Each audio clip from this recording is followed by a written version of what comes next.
आज है 19 जून 2023 दिन सोमवार। Welcome back to clean news MP. चलिए देखते हैं मध्य प्रदेश की 25 फटाफट बड़ी खबरों को। सीखो कमाओ योजना जिले के 1400 इकाइयों ने किया रजिस्ट्रेशन। ये इकाइयां 2200 युवाओं को प्रशिक्षण और मानदेय देंगी। प्रदेश सरकार के सीखो कमाओ योजना के तहत जिले के करीब 1400 इकाइयों ने रजिस्ट्रेशन कराया है। ये इकाइयां अब युवाओं को अलग अलग सेक्टर में ट्रेनिंग देंगी। सीखने के साथ ही युवाओं को पैसे मिलेंगे। ये इकाइयां 2200 युवाओं को प्रशिक्षण और मानदेय देंगी। योजना से युवाओं के अलावा औद्योगिक इकाइयों को होने वाले फायदे की जानकारी भी विभागीय अफसर दे रहे हैं। चुनावी वर्ष में कर्मचारियों को भी मिल सकता है तोहफा। डीए बढ़ाने से लेकर वेतनमान में सुधार संभव। मध्य प्रदेश में नवंबर में होने वाली विधानसभा चुनाव को देखते हुए मुख्यमंत्री शिवराज सिंह चौहान सभी वर्गों को साधने में जुटे हैं। महिलाओं के लिए मुख्यमंत्री लाडली बहना तो युवाओं के लिए सीखो कमाओ योजना लागू की जा चुकी है। किसानों को ऋण ब्याज माफी देने के बाद अब सरकार की नजर कर्मचारियों पर है। कर्मचारियों को साधने के लिए कई घोषणाएं जल्द ही की जा सकती हैं। इसमें महंगाई भत्ता 4% बढ़ाने के साथ लिपिक संवर्ग को 4 स्तरीय वेतनमान और पदनाम दिया जा सकता है। मॉनसून सत्र में वित्त वर्ष का पहला अनुपूरक बजट पेश करेगी मध्य प्रदेश सरकार। 10 जुलाई से शुरू होने जा रहे विधानसभा के मॉनसून सत्र में सरकार वित्तीय वर्ष 2023-24 का पहला अनुपूरक बजट प्रस्तुत करेगी। ये लगभग 25,000 करोड़ रुपए का हो सकता है। इसमें लाडली बहना किसान ब्याज माफी, विद्यार्थियों के लिए स्कूटी सहित अन्य योजनाओं के लिए अतिरिक्त प्रावधान किए जाएंगे। वित्त विभाग ने सभी विभागों से 1 सप्ताह के भीतर प्रस्ताव देने के लिए कहा। बैंकों में गिरवी रखी दाल दाम बढ़ाने के लिए स्टॉक छिपा रहे कारोबारी। दालों का स्टॉक छिपाकर दाम बढ़ाए जा रहे हैं, जिसका असर महंगाई पर दिखा। जब इसकी जानकारी केंद्र सरकार तक पहुंची तो सरकार ने दालों के छिपाए गए स्टॉक का पता बैंकों के रिकॉर्ड से लगाया, जिसमें पता चला कि प्रदेश के व्यापारियों ने 3,500 टन से ज्यादा तुअर और उड़द दाल का स्टॉक दबा रखा है। इसके बाद केंद्र सरकार के निर्देश पर भोपाल से कलेक्टर्स के लिए आदेश जारी हुआ कि स्टॉक छुपाने वाले कारोबारियों पर कार्रवाई की जाए। 10 गांव में नहीं हो पा रही रजिस्ट्रीज। एनएचएआई साल भर से नहीं दे पाया चिन्हित खसरों की जानकारी। भारतीय राष्ट्रीय राजमार्ग प्राधिकरण द्वारा रिंग रोड के लिए विभिन्न गांवों में भू अधिग्रहण लगभग पूरा हो चुका है। बावजूद इसके एनएचएआई के अफसरों द्वारा अब तक अनेक खसरों की जानकारी प्रशासन के अन्य संबंधित विभागों को उपलब्ध नहीं कराई जा सकी।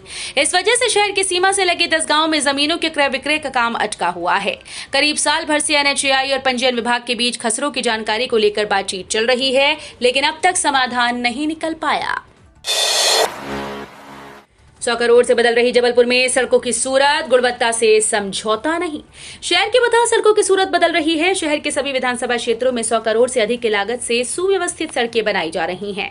किसी भी वार्ड में खराब सड़कें नहीं होंगी। नागरिकों को चलने के लिए गुणवत्ता युक्त सड़कें मिलेंगी। ये कहना है महापौर जगत बहादुर सिंह अन्नू का। शहर में चल रहे सड़क निर्माण कार्य का महापौर का निरीक्षण करने निकले थे। स्ट्रीट फूड कल्चर को संवारने की खाद्य सुरक्षा प्रशासन और स्मार्ट सिटी ने शुरू किए प्रयास। स्ट्रीट फूड का चलन बीते कुछ वर्षों के दौरान तेजी से बढ़ा है। आमतौर पर इस ओर पहले बहुत ध्यान नहीं दिया जाता था, लेकिन इसे व्यवस्थित तरीके से आकार देने के उद्देश्य से सरकार की ओर से भी प्रयास किए जाने लगे। ईट राइट चैलेंज जैसी प्रतियोगिताओं का आयोजन इसी दिशा में बढ़ाया गया कदम है। इस प्रतियोगिता में जबलपुर का सम्मानित होना सही दिशा में चल रहे प्रयासों का द्योतक है। प्रशासन की ओर से हर संभव प्रयास है कि शहर में अलग अलग क्षेत्रों में स्ट्रीट फूड जोन्स का निर्माण हो। इस्कॉन की जगन्नाथ रथ यात्रा का आमंत्रण देने इंदौर में निकली प्रभात फेरी। अंतर्राष्ट्रीय श्री कृष्ण भावनामृत संघ की 25 जून को निकलने वाली रथ यात्रा का आमंत्रण देने इंदौर में रविवार से प्रभात फेरियों का सिलसिला शुरू हो गया। सुबह एयरपोर्ट रोड स्थित श्री श्री विद्याधाम पर वेद पाठी बचकों ने आचार्य पंडित राजेश शर्मा के निर्देशन में स्वस्ति वाचन और वैदिक मंत्रोच्चार के बीच सुसज्जित मिनी रथ को प्रभात फेरी के लिए विदा किया। बचकों, भक्तों और संतों ने रथ को अपने हाथों से खींचा। जीएसटी चोरी रोकने के लिए उपभोक्ताओं की मदद लेगी मध्य प्रदेश सरकार। मध्य प्रदेश में जीएसटी चोरी रोकने के लिए उपभोक्ताओं की मदद ली जाएगी। उपभोक्ताओं को वाणिज्य कर विभाग के पोर्टल पर सामान खरीद की बिल अपलोड करना होगा। इसके लिए शर्त यह है कि 200 रुपए से कम की खरीदी नहीं होनी चाहिए। इस तरह खरीदी की सीमा के आधार पर 4 श्रेणी में पुरस्कारों को बांटा गया है। पुरस्कार के रूप में उनकी बिल राशि का 10 से 25% तक का हिस्सा दिया जाएगा। इस योजना से जीएसटी कर चोरी करने वाले भी डरे रहेंगे कि उनका बिल विभाग देख रहा है। स्नातक व्यावसायिक पाठ्यक्रम में प्रवेश लेने वाली लाडली लक्ष्मियों को 1.85 करोड़ की प्रोत्साहन राशि वितरित। मुख्यमंत्री लाडली लक्ष्मी योजना में स्नातक व्यावसायिक पाठ्यक्रम में प्रवेश करने वाली 1477 बालिकाओं को 1,85,00,000 रुपए की स्कॉलरशिप का वितरण किया गया। मुख्यमंत्री शिवराज सिंह चौहान द्वारा 1 अप्रैल 2007 में शुरू की गई इस अभिनव योजना का उद्देश्य बालिका के जन्म के प्रति समाज में सकारात्मक सोच को बदलना, बाल विवाह में कमी और लिंग अनुपात में सुधार लाना, बालिकाओं की शिक्षा, स्वास्थ्य पोषण स्तर में सुधार एवं 100% शाला प्रवेश और ड्रॉप आउट में कमी लाना। अब इस योजना के दायरे को बढ़ाते हुए बालिकाओं की उच्च शिक्षा की जिम्मेदारी भी राज्य शासन ने ले ली है।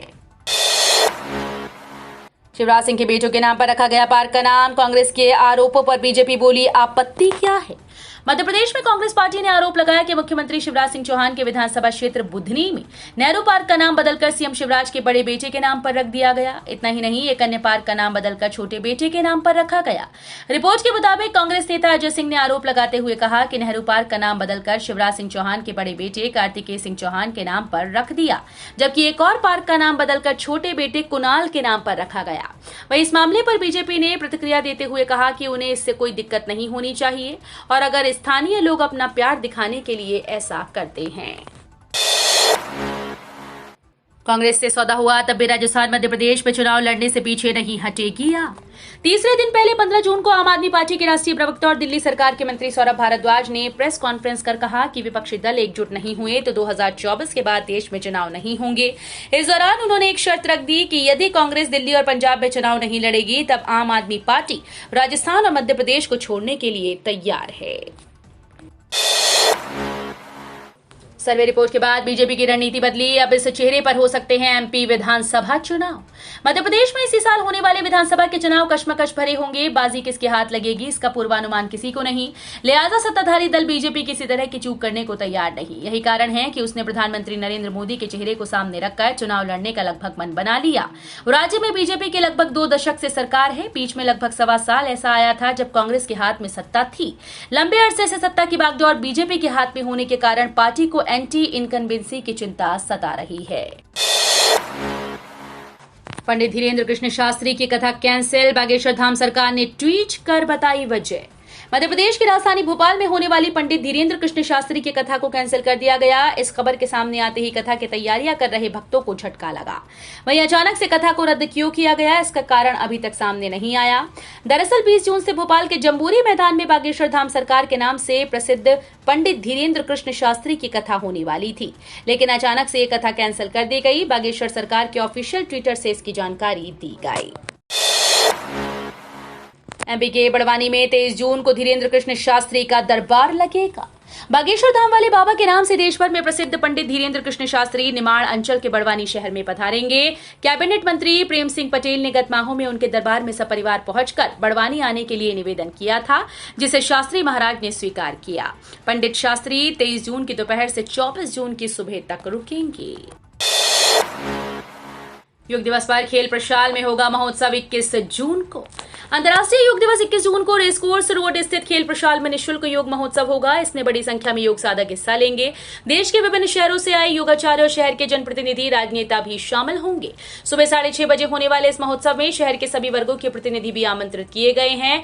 योग में दिलचस्पी रखने वाले 2000 से अधिक साधक इस महोत्सव में योग की विभिन्न क्रियाओं का प्रशिक्षण लेकर उनका प्रदर्शन करेंगे। 200 लोगों की जान लेने वाले गणपति घाट के बाईपास का निर्माण शुरू। मध्य प्रदेश के सबसे बड़े शहर इंदौर को जोड़ने वाले महत्वपूर्ण हाईवे मुंबई आगरा रोड और इंदौर इच्छापुर रोड पर ब्लैक स्पॉट को खत्म करने की कवायद शुरू कर दी गई। एबी रोड के गणपति घाट पर 10 सालों में 200 से ज्यादा मौत सड़क हादसों में हो चुकी है। अब घाट के बाईपास के निर्माण का काम शुरू हो गया। 9 किलोमीटर लंबे बाईपास के बनने में साल भर का समय लगेगा। नारी सशक्तिकरण के लिए महिला आरक्षण आवश्यक, शहर की बुद्धिजीवी महिलाओं ने किया समर्थन। इंदौर शहर की बुद्धिजीवी महिलाओं ने महिला आरक्षण के समर्थन में आवाज बुलंद की। उनका मानना है कि इस आरक्षण के माध्यम से महिलाओं को फैसला लेने की प्रक्रिया में सहभागी बनाया जा सकेगा। बता दें कि डेवलपमेंट फाउंडेशन के बैनर तले आयोजित परिचर्चा में महिलाओं ने अपने विचार रखे। उन्होंने कहा कि देश में महिला सशक्तिकरण की बातें तो बहुत करते हैं, लेकिन उस दिशा में कोई सार्थक पहल नहीं करते। यदि हम हकीकत में महिलाओं का सशक्तिकरण चाहते हैं तो यह आवश्यक है कि महिला आरक्षण विधेयक को तत्काल मंजूर कर लागू किया जाए। मुफ्त की रेवड़ियों से ताज पहनाने की तैयारी में सीएम शिवराज, कांग्रेस भी 5 गारंटीज के सहारे लगा रही पूरी जोर। मध्य प्रदेश विधानसभा चुनाव का बिगुल बज चुका है। कुछ महीने प्रदेश में चुनाव होने हैं। इसके चलते सूरज के साथ साथ मध्य प्रदेश का सियासी पारा भी चढ़ रहा है। मध्य प्रदेश की राजनीति भी तेजी से बदल रही है। वोटर्स को लुभाने के लिए सियासी दल मुफ्त की रेवड़ियों को बांट रहे हैं। साथ ही विपक्षी दलों को भला बुरा कहने में भी संकोच नहीं कर रहे। 20 साल में सत्ता में काबिज भारतीय जनता पार्टी और सीएम शिवराज अब अपनी लाडली बहना योजना के तीर से कांग्रेस को चारों खाने चित्त कर रहे हैं।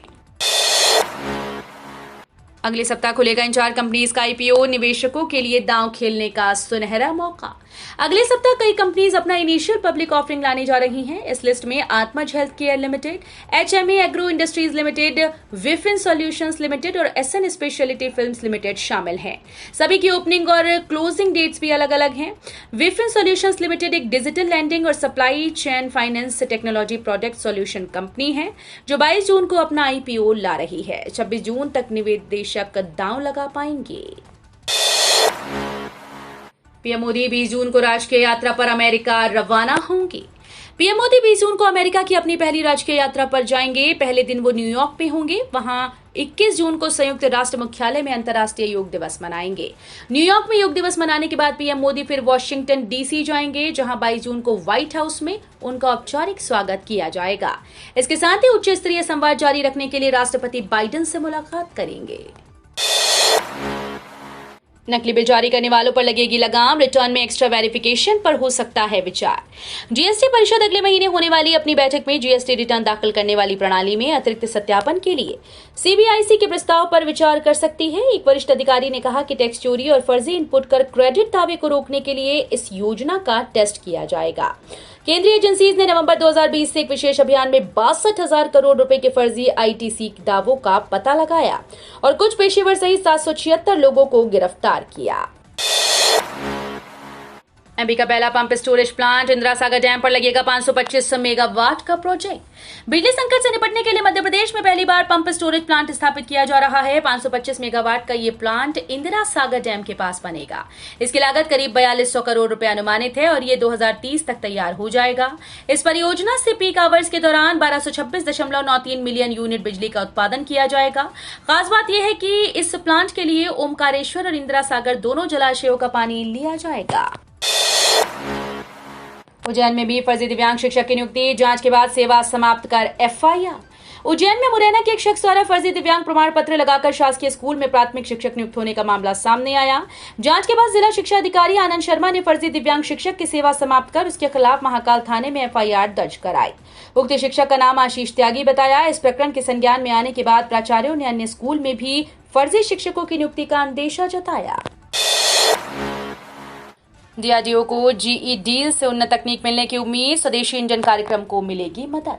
पीएम मोदी के 21 जून से होने वाले यूएसए दौरे से डीआरडीओ को काफी उम्मीदें हैं। डीआरडीओ की lab gas turbine research establishment के अधिकारियों ने बताया कि उनके दौरे में अमेरिकी कंपनी जीई के साथ देश में जेट इंजन विकसित करने को लेकर अहम समझौता होने की पूरी संभावना है। अधिकारियों ने कहा कि अमेरिकी कंपनी जीई एक अभूतपूर्व कदम के तहत भारत में ही लड़ाकू विमानों के इंजन निर्माण के लिए प्रौद्योगिकी साझा करने पर सहमत हो गई है। तो ये थी आज की 25 फटाफट बड़ी खबरें। अगर आपको न्यूज पसंद आई हो तो वीडियो को लाइक और शेयर जरूर करें। धन्यवाद।